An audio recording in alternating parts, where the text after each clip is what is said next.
Hello everyone, in this video I will guide you that how you can approve an invoice in Tally integration, as because while doing the integration you need to download the report, and for that you need to approve an invoice.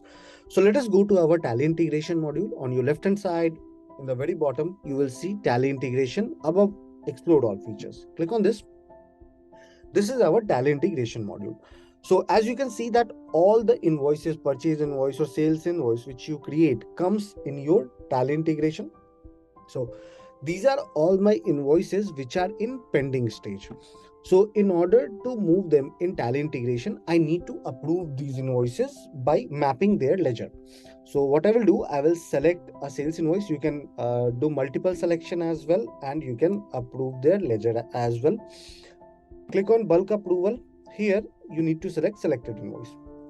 Please check, as because I have already defined my ledger in my ledger setting, so it is coming automatically in my invoice. So this particular is GST sales, and this is output CGST and output SGST. Now I will go ahead and just select approve and click on submit. In case of rejection, you can select reject, or in case of manual, you can select manual. So once I will click on submit, this particular invoice will go in my approve segment.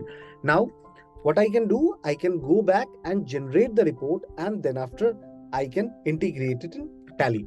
Always remember that the ledgers which you will be defining on Tally integration will need to be same as your Tally for a successful integration. I hope this particular video will be helpful to you, that how you can approve the invoice. Have a good day.